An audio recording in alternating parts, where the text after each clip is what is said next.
Hi all, ഞാൻ അനുദീപ്. ഇപ്പോൾ sub inspector of police, LST secretary, LDC ഇതിൻ്റെയൊക്കെ എക്സാം ഡേറ്റ് വന്നിട്ടുണ്ട്. എല്ലാം ഉടനെ എക്സാംസ് കാണുമല്ലേ. ഇപ്പോൾ ഡിഗ്രി ലെവലിന് പ്രിലിംസൊക്കെ ഉണ്ടെന്നുള്ളത് ഉറപ്പായി. അപ്പം ഈ കോണ്ടെക്സ്റ്റിൽ പലരും എന്നോട് ചോദിക്കുന്നൊരു സംശയമാണ്, ഈ പുസ്തകങ്ങൾ എവിടെ നിന്നാണ്, ഏതൊക്കെ പുസ്തകങ്ങളാണ് പഠിക്കേണ്ടത്, അല്ലെങ്കിൽ നമുക്ക് ഏറ്റവും കുറച്ച് സമയം ഇൻവെസ്റ്റ് ചെയ്തിട്ട് ഏറ്റവും കൂടുതൽ മാർക്ക് വാങ്ങിക്കാൻ ഏതൊക്കെ ബുക്ക് ലിസ്റ്റുകളാണ് ഫോളോ ചെയ്യേണ്ടതെന്നുള്ള ചോദ്യം പലരും ചോദിച്ചിരുന്നു. അപ്പോൾ ഈ വീഡിയോ അവർക്കുള്ളതാണ്. അപ്പോൾ ഈ വീഡിയോയുടെ കാര്യത്തിൽ ഈ പറയാനുള്ളൊരു കാര്യം, ഇപ്പോൾ അടുത്ത കാലത്ത് വന്ന പല പരീക്ഷകളിലും റാങ്ക് ലിസ്റ്റ് ഉൾപ്പെടാൻ സാധിച്ചിരുന്ന വിശാലമായിട്ടുള്ള ലിസ്റ്റ് സൈഡിൽ കൊടുത്തിട്ടുണ്ട്. പിന്നീട് ഈ പരീക്ഷകളിലൊക്കെ ഞാൻ യൂസ് ചെയ്ത് വിജയിച്ച സ്ട്രാറ്റജിയും പിന്നെ ഞാൻ ക്ലാസ്സിൽ പഠിപ്പിക്കുന്നതും സ്റ്റുഡൻസിന് പറഞ്ഞു കൊടുക്കുന്നതും അവർക്ക് സക്സസ്ഫുള്ളുമായിട്ടുള്ള പുസ്തകങ്ങൾ മാത്രമാണ് ഞാനിവിടെ പറയുന്നത് കേട്ടോ. സോ നമുക്ക് നേരെ വീഡിയോയിലൊക്കെ പോകാം. എനിക്ക് പറയാനുള്ളൊരു കാര്യം, റാങ്ക് ഫയൽ വേണോ വേണ്ടയോ എന്നൊക്കെയുള്ള നിങ്ങളുടെ സംശയവും, അല്ലെങ്കിൽ ഒരു പർട്ടിക്കുലർ ബുക്ക് പഠിക്കണോ വേണ്ടയോ എന്നൊക്കെയുള്ള സംശയവും നിങ്ങൾക്ക് ഇവിടെ ക്ലാരിഫൈ ചെയ്ത് കിട്ടും. ഓക്കെ, കാര്യം കഴിഞ്ഞ SI പരീക്ഷയിലാണെങ്കിലോ അല്ലെങ്കിൽ കേരള അഡ്മിനിസ്ട്രേറ്റീവ് സർവീസ് പരീക്ഷയിൽ എൻ്റെ മാർക്ക് ലിസ്റ്റാണ് ഞാനിവിടെ കൊടുക്കുന്നത്. അപ്പോൾ നിങ്ങൾക്ക് നോക്കുമ്പോൾ അറിയാം, കട്ട് ഓഫിനേക്കാൾ വളരെയധികം കൂടുതൽ മാർക്ക് എനിക്ക് ഇവിടെ നിന്ന് കിട്ടിയിട്ടുണ്ടായിരുന്നു. അപ്പോൾ ഇതൊക്കെ നേടാൻ എന്നെ സഹായിച്ചതും ഈ പുസ്തകങ്ങൾ തന്നെയാണ്. ഞാനിപ്പോൾ ആരംഭിച്ചിട്ടുള്ള LST secretary, Kerala administrative service, sub inspector ഇതിൻ്റെ ഒക്കെ ഡിഗ്രി ലെവൽ ബാച്ചിനും ഇതേ പുസ്തകങ്ങൾ തന്നെയാണ് നിങ്ങൾക്ക് അരച്ച് കലക്കി തരുന്നത്. അപ്പം ഈ പുസ്തകങ്ങൾ തന്നെത്താനെ വായിച്ച് പഠിക്കാൻ ബുദ്ധിമുട്ടുള്ള ആൾക്കാർക്ക് എന്ത് ചെയ്യാം, കോഴ്സിലേക്ക് എൻറോൾ ചെയ്യും. ഏറ്റവും അഫോർഡബിൾ ആയിട്ടുള്ള രീതിയിൽ തന്നെ ഏറ്റവും അടിപൊളി ടീച്ചേഴ്സാണ് നിങ്ങൾക്ക് ക്ലാസ് എടുക്കുന്നത്. ഇവരൊക്കെ ഡെമോ ക്ലാസ്സസ് നമ്മുടെ യൂട്യൂബിൽ തന്നെയുണ്ട്, നിങ്ങൾക്ക് കണ്ടു നോക്കാം. ഞാനാണ് പല സബ്ജക്ട്സും നേരിട്ട് ഹാൻഡിൽ ചെയ്യുന്നത്. ഈ നമ്പറിൽ കോൺടാക്ട് ചെയ്ത് കഴിഞ്ഞാൽ നിങ്ങൾക്ക് ഡീറ്റെയിൽസ് കിട്ടുന്നതായിരിക്കും. ഓക്കെ,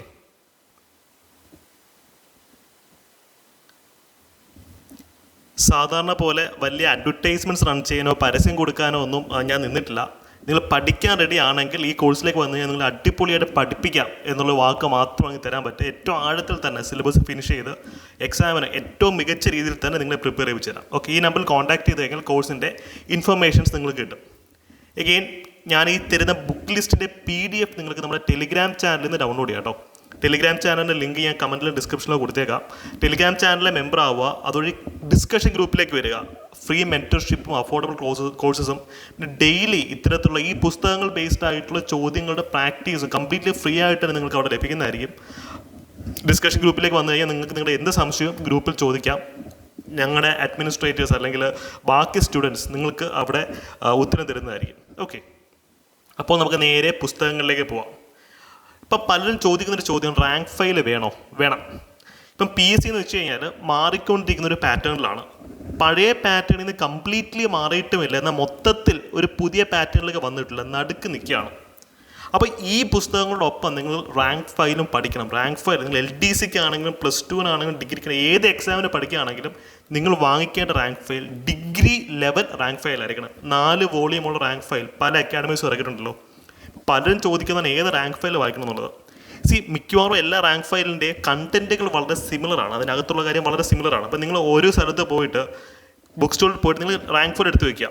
എന്നിട്ട് അതിനകത്ത് ഫോണ്ട്, അക്ഷരങ്ങളുടെ വലിപ്പം അല്ലെങ്കിൽ പേജിൻ്റെ ലേ ഔട്ട് ഏതാണ് നിങ്ങൾക്ക് ഇഷ്ടപ്പെടുന്നത് നിങ്ങൾക്ക് ചൂസ് ചെയ്യാം.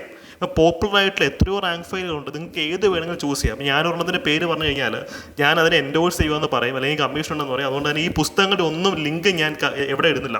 നിങ്ങൾക്ക് ഈ പുസ്തകങ്ങളൊക്കെ വാങ്ങിക്കണമെങ്കിൽ പുറത്തുപോയി വാങ്ങിക്കാതെ നമ്മുടെ ചാനലിലോട്ട് അഫിലിയേറ്റ് ചെയ്തതിൻ്റെ ഒന്നിനെ ലിങ്ക് ഞാൻ ഇടുന്നില്ല. കാര്യം ഇതിനൊന്നും കമ്മീഷനൊന്നും നമുക്കില്ല. എനിക്ക് വളരെയധികം ഇഷ്ടമുള്ള ബഹുമാനമുള്ള പുസ്തകങ്ങളാണിത്. അതുകൊണ്ട് ഞാനിത് നിങ്ങളുടെ മുമ്പിലേക്ക് എത്തിക്കുന്നത് മാത്രമേ ഉള്ളൂ. ഓക്കെ, അപ്പോൾ ഇവിടെ നിങ്ങൾ മനസ്സിലാക്കുന്ന പ്രധാനപ്പെട്ട കാര്യം, ഒരു നല്ലൊരു റാങ്ക് ഫയൽ കയ്യിൽ വയ്ക്കുക. റാങ്ക് ഫയൽ മാത്രം പഠിച്ചിട്ട് ഇനിയുള്ള കാര്യത്തിൽ കാര്യമില്ല. അതിൻ്റെ കൂടെ ചില അഡീഷണൽ പുസ്തകങ്ങളും കൂടെ പഠിക്കണം. ഓക്കെ, അപ്പം പരമ്പരാഗതമായിട്ട് PSC ചോദിക്കുന്ന ഫാക്റ്റുകൾ അവരിപ്പോഴും ചോദിക്കുന്നുണ്ട്. അതൊക്കെ നമുക്ക് റാങ്ക് ഫയലിൽ നിന്ന് കിട്ടും. അതിൻ്റെ കൂടെ അഡീഷണൽ പുസ്തകങ്ങൾ പഠിക്കണം. ഏതൊക്കെ പുസ്തകങ്ങൾ പഠിക്കണം? NCERTs പഠിക്കണം, SCERTs പഠിക്കണം. ഇപ്പോൾ SCERTസിലെ പല പോയിന്റുകളും റാങ്ക് ഫയൽ കവറല്ല.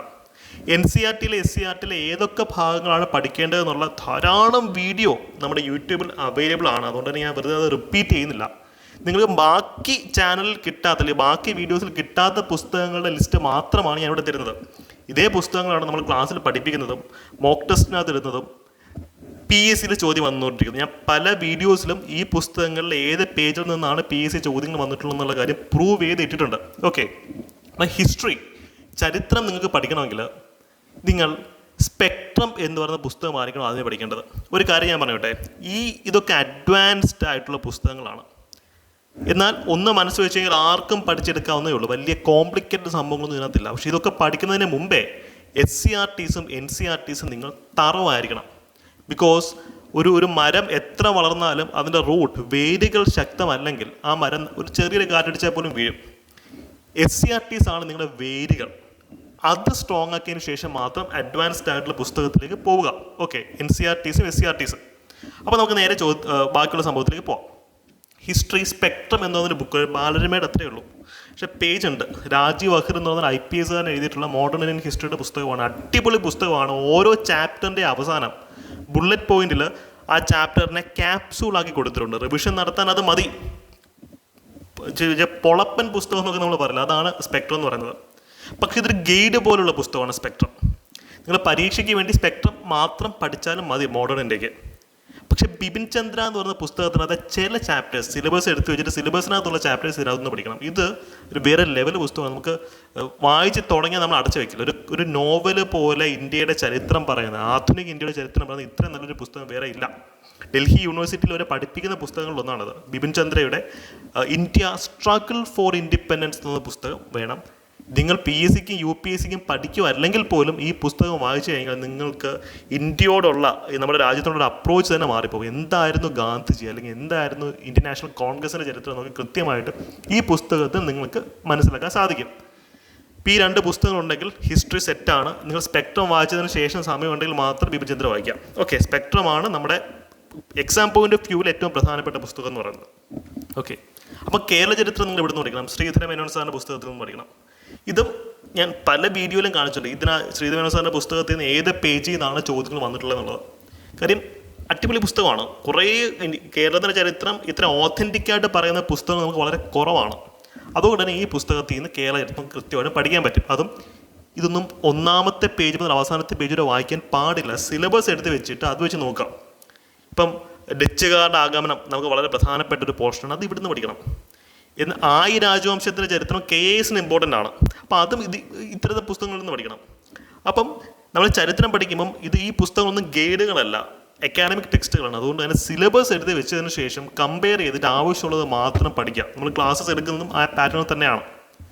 കോൺസ്റ്റിറ്റ്യൂഷൻ്റെ ബൈബിൾ അല്ലെങ്കിൽ ഭരണഘടന പഠിക്കാനുള്ള ബൈബിൾ എന്ന് വെച്ചാൽ ലക്ഷ്മികാന്താണ്. ഇത് മതി. കാര്യം ഇത്രയും ഒരു നല്ലൊരു ടെക്സ്റ്റ് കോൺസ്റ്റിറ്റ്യൂഷൻ പഠിക്കാനായിട്ട് വേറെ ഉണ്ടായിട്ടില്ല. DD ബസുവിൻ്റെ കോൺസ്റ്റിറ്റ്യൂഷൻ്റെ പുസ്തകമുണ്ട്. പക്ഷെ നമുക്ക് സിവിൽ സർവീസിന് മതി, PSCക്ക് അതിൻ്റെ ആവശ്യമില്ല. ഇപ്പോൾ ലക്ഷ്മികാന്തിന്ന് ഇതിന് പുറത്തുനിന്ന് ചോദ്യം പറഞ്ഞാൽ വലിയ ബുദ്ധിമുട്ടാണ്. ലക്ഷ്മികാന്തിന്ന് പുറത്തുനിന്നൊരു ചോദ്യം വന്നു കഴിഞ്ഞാൽ അത് ഒന്നുകിൽ കറണ്ട് അഫയേഴ്സിൽ നിന്നായിരിക്കും, അല്ലെങ്കിൽ അത് ആർക്കും അറ്റൻഡ് ചെയ്യാൻ പറ്റാത്ത ചോദ്യമായിരിക്കും. ലക്ഷ്മികാന്ത് പഠിച്ചു കഴിഞ്ഞാൽ നിങ്ങളുടെ കോൺസ്റ്റിറ്റ്യൂഷൻ സെറ്റാണ്, നിങ്ങൾക്ക് തിരിഞ്ഞ് നോക്കേണ്ടി വരില്ല. ഓക്കെ, അത്രയ്ക്കും കോൺസ്റ്റിറ്റ്യൂഷൻ്റെ ഓരോ ന്യൂക്ക് ആൻഡ് കോർണേഴ്സ് കവർ ചെയ്യുന്ന ടെക്സ്റ്റാണ് ലക്ഷ്മികാന്ത് എന്ന് പറയുന്നത്. അപ്പം ഇത് പഠിക്കാം. നമ്മൾ ക്ലാസ്സിൽ കോൺസ്റ്റിറ്റ്യൂഷനൊക്കെ ഏകദേശം 70 മണിക്കൂർ എടുത്താണ് പഠിപ്പിക്കുന്നത്. കാര്യം അത്രയും ഡീപ്പായിട്ടാണ് ഇപ്പോൾ ചോദ്യങ്ങൾ വരുന്നത്. നിങ്ങൾ മറ്റൊരു കാര്യം മനസ്സിലാക്കേണ്ടത്, ഈ ലക്ഷ്മികാന്ത് പഠിച്ചു കഴിയുമ്പോഴത്തേക്കും ഇൻട്രസ്റ്റിംഗ് ആയിട്ട് നമുക്ക് കോൺസ്റ്റിറ്റ്യൂഷനെ അപ്രോച്ച് ചെയ്യാൻ നോക്കും. റാങ്ക് ഫയൽ നോക്കി പഠിക്കുമ്പോഴത്തേക്കും നമുക്ക് എന്താണ് കാര്യം എന്ന് അറിയാൻ പറ്റത്തില്ല. പക്ഷേ ഈ പുസ്തകം പഠിച്ചു കഴിഞ്ഞാൽ നമ്മൾ ഓർമ്മയിൽ നിൽക്കുന്ന രീതിയിലാണ് ഇതിനകത്ത് കാര്യങ്ങൾ അറേഞ്ച് ചെയ്തിട്ടുള്ളത്. ഫണ്ടമെൻ്റൽ റൈറ്റ്സ്, ഈ ആർട്ടിക്കിൾ 14 എന്ന് പറയുമ്പം റാങ്ക് ഫയലിനകത്ത് ആർട്ടിക്കിൾ 14 ഉണ്ട്, അതിൻ്റെ ഏറ്റവും ബേസിക് ഡേറ്റ ഉണ്ട്. പക്ഷേ അതിനകത്ത് ആർട്ടിക്കിൾ 14 പറയുന്നത് എന്താ? Equality before law and equal protection of law. ഇത് രണ്ടും 2 കോൺസെപ്റ്റാണ്. ഇക്വാളിറ്റി ബിഫോർ ലോയും ഈക്വൽ പ്രൊട്ടക്ഷൻ ഓഫ് ലോയും രണ്ടും വ്യത്യസ്തങ്ങളായിട്ടുള്ള കോൺസെപ്റ്റുകളാണ്. അപ്പോൾ ഇക്വാളിറ്റി ബിഫോർ ലോയ്ക്കകത്താണ് ആബ്സെൻസ് ഓഫ് പ്രിവിലേജ് എന്നൊന്ന് കോൺസെപ്റ്റ് പറയുന്നത്. ഈ ചോദ്യം സിവിൽ സർവീസിൽ ചോദിച്ചതായിരുന്നു. കഴിഞ്ഞ ഡിഗ്രി ലെവൽ മെയിൻസ് എക്സാം ഈ ചോദ്യം ചോദിച്ചതാണ്. ഇതൊക്കെ പെട്ടെന്ന് കാണുമ്പോൾ കൺഫ്യൂസ്ഡ് ആയിട്ട് തോന്നും. പക്ഷേ ലക്ഷ്മികാന്ത് ഒരു ആവർത്തി വായിച്ചൊരു വ്യക്തിക്ക് ഇതൊക്കെ വളരെ ഈസി ആയിട്ട് തോന്നും. അതുകൊണ്ട് തന്നെ ലക്ഷ്മികാന്തിലേക്ക് നിങ്ങൾ തിരിച്ചു പോവുക. കോൺസ്റ്റിറ്റ്യൂഷൻ ലക്ഷ്മികാന്ത് മതി, സെറ്റാണത്. ഇപ്പം എൻവയോൺമെൻറ്റ് ആൻഡ് എക്കോളജി നമ്മുടെ പ്രിലിംസിനകത്ത് വരുന്ന ടോപ്പിക്കാണ്. ശങ്കർ IASൻ്റെ പുസ്തകം പഠിച്ചെങ്കിൽ സെറ്റാണ്. പക്ഷേ ഈ പുസ്തകം കുറേ ഉണ്ട്. ഈ പോസ്റ്റിൽ നിന്ന് അല്ലെങ്കിൽ ഈ ഒരു സെക്ഷൻ നമുക്ക് മാക്സിമം 2 മാർക്കിനൊക്കെ ചോദ്യങ്ങൾ എടുത്തുള്ളൂ. പ്രിലിംസിനകത്ത് മാത്രമേ ഉള്ളൂ ഈ ഒരു സെക്ഷൻ ആസ് സച്ച്. അപ്പോൾ ഈ പുസ്തകം ഫുള്ള് പഠിക്കണമെന്ന് ഞാൻ പറയത്തില്ല. ഇമ്പോർട്ടൻ്റ് ആയിട്ടുള്ള കാര്യങ്ങൾ മാത്രം നോക്കിപ്പോയാൽ മതിയാകും, അല്ലെങ്കിൽ ക്ലാസ് നോട്ട്സ് മാത്രം മതിയാകും. Environment and ecology okay. പക്ഷേ എക്കണോമിക്സ് നിങ്ങൾ അത്യാവശ്യം നന്നായിട്ട് തന്നെ പഠിക്കണം. എക്കണോമിക്സ് ഞാൻ എക്കണോമിക്സ് പഠിക്കാൻ ഉപയോഗിച്ചത് ശ്രീറാം IASൻ്റെ ഒരു പുസ്തകമാണ്. അതും ഇങ്ങനെ പാരഗ്രാഫായിട്ട് എഴുതിയിട്ടുള്ള വളരെ സാമ്പത്തിക ശാസ്ത്രത്തിനെ അത്തരത്തിൽ ആഴത്തിൽ പഠിക്കാൻ നമുക്ക് സഹായിക്കുന്ന പുസ്തകമാണ് ശ്രീറാം IASൻ്റെ പുസ്തകം. പക്ഷെ നിങ്ങൾക്ക് ഇപ്പം എന്ത് ചെയ്യാം, ശങ്കർ ഗണേശിൻ്റെ പുസ്തകം യൂസ് ചെയ്യാം. അത്രത്തോളം ഡെപ്തിൽ PSCക്ക് ആവശ്യമില്ല. ഇപ്പം ഞാൻ ഈ പുസ്തകം ഓൾറെഡി വായിച്ചു, അതുകൊണ്ട് തന്നെ എനിക്ക് ഈ പുസ്തകത്തിന് ഇനി മാറാൻ പറ്റത്തില്ല. അതുകൊണ്ട് ഞാൻ ഇത് തന്നെ റിവിഷൻ നടത്തിയേ പറ്റത്തുള്ളൂ. പക്ഷെ നിങ്ങൾ പുതിയതായിട്ട് പഠിച്ചുകൊണ്ട ഒരു വ്യക്തിയാണ്, നിങ്ങൾക്ക് ശങ്കർ ഗണേശിൻ്റെ എക്കണോമിക്സിൻ്റെ പുസ്തകം വാങ്ങിക്കാം. അത് ഇത്ര സൈസില്ല, ചെറുതാണ്. എക്സാം പോയിന്റ് ഓഫ് വ്യൂവിൽ അത് മതി. ഈ പുസ്തകം ഓൾറെഡി വായിച്ച് തുടങ്ങിയ ആൾക്കാർ ഇത് തന്നെ കണ്ടിന്യൂ ചെയ്യുക. അല്ലെന്നുണ്ടെങ്കിൽ ശങ്കർ ഗണേശ് മതി, നിങ്ങളുടെ എക്കണോമിക്സ് സെറ്റാണ്. എവിടെ നിന്നൊക്കെ ചോദ്യം വന്നു കഴിഞ്ഞാൽ നമുക്ക് ഒരുവിധം ശങ്കർ ഗണേശ് കയ്യിലുണ്ടെങ്കിൽ ആൻസർ ചെയ്യാൻ പറ്റും. ഇതൊക്കെ നമ്മൾ പഠിക്കുന്നതിന് മുമ്പ് NCERTയിലെ മാക്രോ എക്കണോമിക്സിൻ്റെ ചാപ്റ്റേഴ്സ് പഠിച്ചിട്ടാണ് ഇതൊക്കെ വായിക്കാം. അപ്പോൾ നമ്മൾ അടിത്തറ സെറ്റാണെങ്കിൽ ഈ പുസ്തകം തന്നെത്താനെ വായിച്ച് പഠിക്കാമെന്നുള്ളത് ഒരു ക്ലാസ്സിലും ജോയിൻ ചെയ്യേണ്ട. ക്ലാസ്സിൽ ജോയിൻ ചെയ്ത് കഴിഞ്ഞാൽ നിങ്ങൾ സമയം സേവ് ചെയ്യാൻ പറ്റും. അത് മാത്രമാണ് അവിടുത്തെ അഡ്വാൻറ്റേജ്. നിങ്ങൾ ഇൻവെസ്റ്റ് ചെയ്യുന്ന ടൈം നിങ്ങൾക്ക് സേവ് ചെയ്യാൻ സാധിക്കുന്നത് മാത്രമാണ്. ഓക്കെ, ജോഗ്രഫിയിലേക്ക് വരുമ്പോൾ നമുക്ക് മാപ്പിംഗ് എന്നുള്ള ചോദ്യങ്ങൾ വരുന്നുണ്ട്. ഇപ്പം ഉക്രൈൻ്റെ അയൽ രാജ്യങ്ങളെ പറ്റി ചോദ്യം ഉണ്ടായിരുന്നു. അപ്പോൾ ഓക്സ്ഫോർഡ് അറ്റ്ലസ് കയ്യിലുണ്ടെങ്കിൽ അടിപൊളിയാണ്. NCERTസിലേക്ക് വരുമ്പോൾ +1 +2 NCERT മാത്രമാണ് ഞാൻ ജോഗ്രഫി ഇൻ ഡെപ്തിൽ പഠിച്ചിട്ടുള്ളത്. ബാക്കിയുള്ള NCERTസിൻ്റെ നോട്ട്സ് മാത്രമേ ഞാൻ പഠിച്ചിട്ടുള്ളൂ. അപ്പോൾ എനിക്ക് ഇതിൽ നിന്ന് മാക്സിമം ചോദ്യങ്ങൾ കിട്ടിയിട്ടുണ്ട്. ഞാൻ SCERT ജോഗ്രഫി ഞാൻ പഠിച്ചിട്ടില്ല, അതിൻ്റെ ഭാഗത്തിന് മിസ്റ്റേക്ക് ആയിരുന്നു. നിങ്ങൾ പഠിക്കുമ്പോൾ SCERT കൂടെ നോക്കാൻ ശ്രമിക്കുക. കേരള അഡ്മിനിസ്ട്രേറ്റീവ് സർവീസിന് പ്രിപ്പയർ ചെയ്യുന്ന ആൾക്കാരുണ്ടെങ്കിൽ മാത്രം അവർ GC ലിയോങ് യൂസ് ചെയ്യുക. അല്ലെങ്കിൽ GC ലിയോങ് സാധാരണ ഡിഗ്രി ലെവൽ പരീക്ഷകൾ നിങ്ങൾക്ക് വേണ്ടി വരില്ല. ഓക്കെ, ഇതുവരെ നമുക്ക് അത്ര വേണ്ടി വന്നിട്ടില്ല. സയൻസ് ആൻഡ് ടെക്നോളജി നമുക്ക് കൂടുതലും കറണ്ട് അഫയേഴ്സ് ഇതാണ് ചോദ്യങ്ങൾ വരിക, അല്ലെങ്കിൽ ക്ലാസ് നോട്ട്സ് യൂസ് ചെയ്യാം. ഞാൻ പല അക്കാഡമീസിലായിട്ട് സയൻസ് ആൻഡ് ടെക്നോളജിയും കോൺസ്റ്റിറ്റ്യൂഷനും ഹിസ്റ്ററിയും എൻവയോൺമെൻറ്റും ഒക്കെ പഠിപ്പിച്ചിട്ടുണ്ട്. അതുകൊണ്ടാണ് ഈ പുസ്തകങ്ങൾ ഞാൻ പ്രിഫർ ചെയ്തത്. കാര്യം ഇത് പഠിപ്പിച്ച് കഴിയുമ്പോഴത്തേക്കും എനിക്ക് കോൺഫിഡൻസ്, ഇതിനെ നോട്ട് കൊടുത്ത് വിട്ട് കഴിഞ്ഞാൽ അതിൽ നിന്നുള്ളിലാണ് മിക്കവാറും ചോദ്യങ്ങളെല്ലാം വരിക.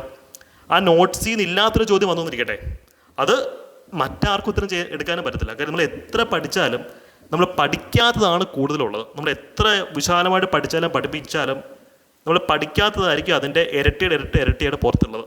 പക്ഷെ അവിടുന്ന് ചോദ്യം വന്നു കഴിഞ്ഞാൽ ആർക്കും ഉത്തരം ചെയ്യാൻ ഒക്കത്തില്ല. അപ്പം നമ്മുടെ ലക്ഷ്യം എന്ന് വെച്ച് കഴിഞ്ഞാൽ മനുഷ്യനെ കൊണ്ട് ഒക്കുന്ന ലെവലിൽ, കാര്യം മനുഷ്യന് പരിമിതിയുണ്ട്, നമ്മളോട് ഒക്കുന്ന ലെവലിലും നിലവാരത്തിലും സിലബസ് കവർ ചെയ്യുക എന്നുള്ളതാണ്. ഇപ്പം PSCയുടെ സിലബസ് LDCയുടെ ഡിഗ്രി ലെവലിൻ്റെ ആണെങ്കിൽ 100% കവർ ചെയ്യാൻ ഒക്കത്തില്ല. കാര്യം അത്രത്തോളം ഡെപ്തിലുള്ള സിലബസാണ്. പക്ഷെ 100% കവർ ചെയ്യുന്ന ആൾക്കാരാണോ റാങ്ക് ഹോൾഡേഴ്സ് ആവുന്നല്ല. മറ്റുള്ളവരെക്കാൾ ആഴത്തിൽ പഠിക്കുന്ന ആൾക്കാർ, മറ്റുള്ളവരെക്കാൾ സ്മാർട്ടായിട്ട് പഠിക്കുന്ന ആൾക്കാർ, അവനാണ് എക്സാം ക്ലിയർ ചെയ്യുന്നത്. അപ്പം നിങ്ങളും ആ ഒരു അപ്രോച്ച് എടുത്താൽ മതി. ഓക്കെ, ഇപ്പം ഞാൻ കഴിഞ്ഞൊരു 5 വർഷമായിട്ട് ലക്ഷ്മികാന്ത് പഠിപ്പിക്കുക. എനിക്കിപ്പോഴും ലക്ഷ്മികാന്തിൻ്റെ ഒരു പകുതി പോലും കാണാൻ അറിയത്തില്ല. പക്ഷെ വേണ്ട, ലക്ഷ്മികാന്തിൻ്റെ 25% കാര്യങ്ങൾ മെമ്മറൈസ് ചെയ്യാൻ പറ്റിയാൽ പോലും നമുക്ക് എക്സാമിന് അതിൻ്റെ ആവശ്യമുള്ളൂ. അപ്പോൾ നിങ്ങൾ ഈ ടെക്സ്റ്റിൻ്റെ സൈസ് കണ്ട് പേടിക്കേണ്ട യാതൊരു കാര്യമില്ല. ലൈൻ ബൈ ലൈനായിട്ട് അതിൻ്റെ നമ്മൾ ഓർത്തിരിക്കേണ്ട കാര്യമില്ല. കോൺസെപ്റ്റുകൾ മനസ്സിലാക്കി തന്നെ മുന്നോട്ട് പോകാം. ബിപിൻ ചന്ദ്രയുടെ പുസ്തകം നോക്കുമ്പോൾ നല്ല കനമുണ്ട്. ഈ പുസ്തകം വായിച്ചു തീർക്കാൻ പറ്റുമോ? വായിച്ചു തീർത്തിൽ ഓർമ്മയിലിരിക്കുമോ? വലിയ ബുദ്ധിമുട്ടാണ്. ബിപിൻ ചന്ദ്ര ഞാനൊരു 8 അല്ലെങ്കിൽ 10 പ്രാവശ്യം വായിച്ചിട്ടുണ്ട്. ഇപ്പോഴും എനിക്ക് അതിനകത്തുള്ള എല്ലാ പോയിൻ്റൊന്നും അറിയത്തില്ല. പക്ഷേ എല്ലാം അറിയേണ്ട കാര്യമില്ല. എക്സാം പോയിൻ്റ് ഓഫ് വ്യൂ നമുക്ക് കുറച്ച് കാര്യങ്ങൾ പ്രീവിയസ് ഇയർ ചോദ്യങ്ങൾ അനലൈസ് ചെയ്തിട്ട് അത് വെച്ച് പഠിക്കേണ്ട ആവശ്യം മാത്രമേ വരുന്നുള്ളൂ. പക്ഷേ ഈ സബ്ജക്റ്റുകളുടെ കൂട്ടത്തിൽ ഒരു വില്ലൻ എന്ന് പറയുന്നത് വേൾഡ് ഹിസ്റ്ററിയാണ്. കാര്യം ഇതിന് ഒരു ഒറ്റ പുസ്തകമായിട്ട് പറയാനില്ല. ഇപ്പം കഴിഞ്ഞ ഫയർമാൻ പരീക്ഷയ്ക്ക് ചോദിച്ചത് ഒലിവ് ബ്രാഞ്ച് പെറ്റീഷൻ എന്താണെന്നായിരുന്നു അല്ലേ? അല്ലെങ്കിൽ അത്തരത്തിൽ വളരെ വ്യത്യസ്തമായിട്ടുള്ള ചോദ്യങ്ങൾ നമുക്ക് വേൾഡ് ഹിസ്റ്ററിയിൽ നിന്ന് വരാറുണ്ട്. അപ്പോൾ ഇതിനൊക്കെ നമുക്ക് ഉപയോഗിക്കാൻ പറ്റുന്ന ഒരു ഫ്രീ സോഴ്സാണ് patterns of interaction in world history. ഇത് നമുക്ക് ഓൺലൈനായിട്ട് ഫ്രീ ആയിട്ട് ഡൗൺലോഡ് ചെയ്യാൻ കിട്ടും. നിങ്ങൾ ജസ്റ്റ് ഒന്ന് ഗൂഗിൾ സെർച്ച് ചെയ്താൽ മതി. ഇത് ഒരു 10,000 പേജിൽ കൂടുതലൊരു പുസ്തകമാണ്. അപ്പോൾ ഇതും പൂർണ്ണമായിട്ടൊന്നും ഒരിക്കലും പഠിക്കേണ്ട. സിലബസ് എടുത്ത് വെച്ചിട്ട് സിലബസിനകത്തുള്ള കാര്യം മാത്രം ഇതിനെടുത്ത് പഠിക്കുക. ഓക്കെ, NCERTs വളരെ പ്രധാനമാണ് ലോകചരിത്രത്തിന്.